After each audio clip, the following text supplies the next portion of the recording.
It doesn't look like any other manga that you've seen. Book 2 really doesn't. It looks manga-ish, but it doesn't look like anything you've seen. And that's, to me, is the most important thing in manga. Manga is interesting because everyone has a different interpretation of what it is, and there is an expectation. There's not an expectation when it comes from Japan. Whatever comes from Japan is manga, right? We know it's because that's their word for comics. That's Japanese comics. But if somebody came up to me and said that they were a manga artist and they were from America or Canada or Australia, and they drew, say, Monkey Punch style, and let's say there wasn't any Monkey Punch, but they presented you Lupin III. If you were looking at Lupin III and you've never seen Monkey Punch's work, would you laugh at this person for telling you that this is manga? You would. Even though it's just as legitimately manga as anything else, his style is very different. So there's a huge range of manga styles. But unfortunately, as an American, there are expectations for you. And that expectation doesn't exist. What is manga? How do you describe manga? What do you see what do you think are some of the basic things of manga, basic tenets of manga? Yes. Big eyes, first off, big eyes. Not necessarily, though. There are characters in Japanese manga that don't have big eyes. But that's one of the expectations. When an American draws it, you better have big eyes. You also better have some basic proportions that suit their expectations of manga. Right?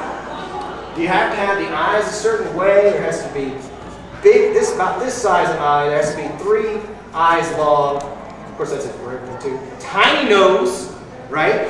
The mouth has to start actually right underneath where that nose ends. Otherwise, it ain't manga. You got to have a cheek that comes out like this, and you got a manga face. That's not true. That's bullshit, right? Except if you are an American trying to do manga. Because if you don't produce this, they're going to laugh at you and say, you don't know what manga is. So there is this weird expectation of something that really doesn't exist that you have to achieve. It's kind of Zen, really, in a very nightmarish sort of way. How to achieve something that doesn't exist. Right? Any other questions? Yes? Say you were like you are, but say you were an American manga artist just starting out. Yeah. Would you put your real name on the cover, or will you put some Japanese name? I put my name. Yeah. I did come up with a surname, and I was real tempted to use it. And I may still use it, so I'm not going to tell you what it is. We can look it up. It means from outside. Because I thought that was a cool concept. Because I'm an artist, not a manga artist, I'm coming from the outside. Any other questions? Yeah. What are some of the characters that you don't voice, but you would if you had a chance, or some characters? You know, a lot of people ask me that, and I have been very, very fortunate. Every character that I really, really wanted, I got. And maybe it's because I really, really wanted it and put more effort into the auditions. Because I really wanted Hughes. Okay, I got Hughes. I really wanted Krillin. I got Krillin. I didn't really want Vegeta. You know, I thought it was cool. It would be cool if I got it. I auditioned for it. I didn't get it. Although, Lupin III, I really wanted that part. And I think that probably for a lot of voice actors is that way, because you really rise to the challenges with something that you're passionate about. So I've been fortunate that way. There's not any part out there that I went, oh man, my life would be complete if I could only do this part. No, it doesn't exist. Yeah, I really want to do something, by the way. Yeah. You just said you would shoot for Let me see if I can do Vegeta. It's something like this, is it not? Kakarot, you moron! Come over here and get your bitch slapping. Kamehameha! That's by Vegeta. Glad Chris wasn't here to hear that. Although he's gotten lower.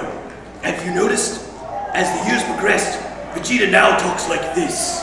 It's much deeper. Because Chris's voice has gotten deeper. So, I've all of this actually. Because Krillin, when he first started out, was pretty high. He was almost Usopp level. And now he's like this. Any other questions? Yes? Are there any characters who, when you went through the auditions or when you started out as the characters, you did the voice in a certain way or with a certain accent or something like that, that they said, yeah, that's definitely not it? Only if I'm effing around. Yeah, generally I can do accents, but I will not attempt them unless I know I can do them solid. And as a matter of fact, Funimation, we don't do a lot of accents. We rarely do accents, you know, because first of all, it's cheesy, and it could be from anywhere because it's originally from Japan, right?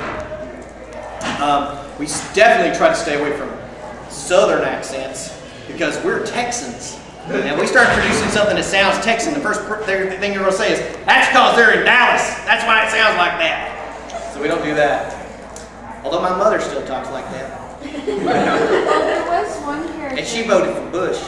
There was one character in DBZ that had a Texan, that had like a Southern accent. That was the farmer at the beginning that got killed by riots.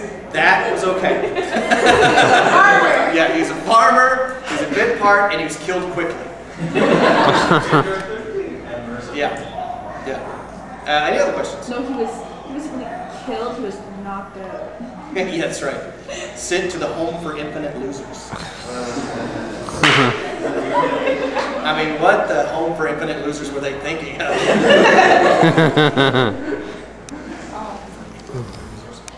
Any other questions? Yes. Are you expecting a question? Huh? Are you expecting a question? Expecting what? Are you expecting a question? Am I expecting a question? Yes. From someone? Yes, I am expecting some question because this is a question and answer thing. I don't always get them though, and I thank you for that, asking that question. Any other questions besides about that? Yep, and it looks like yes. Okay, so when you are going into an audition and you're looking at like, do you see like the pictures of the characters that you're auditioning for? Or? Yeah, we generally get a picture or two of the character, and we get what are called sides, which are lines from the show. And you read a description. You also get a description. So you look at the picture, read the description, and read all the sides, and then you go in and try to do your best voice for those characters. And sometimes, occasionally, it's a different kind of audition. Yeah. I have a second part to that. Like when you're playing like characters like Krillin or Hughes or something like that, how exactly do you figure out like what type of vocal characters you're going to use for them? Well, that depends on the show.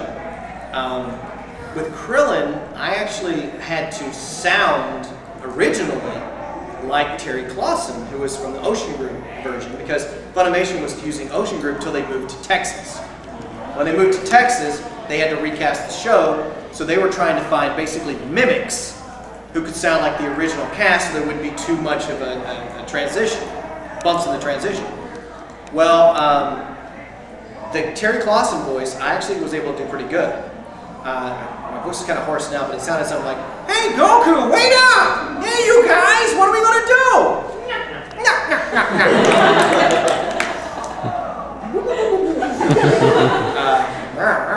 So I got cast because of that. But after I got cast, the director said, "It sounds just like Terry, but I hate that voice." He says, "Do you think you could come up with something else?"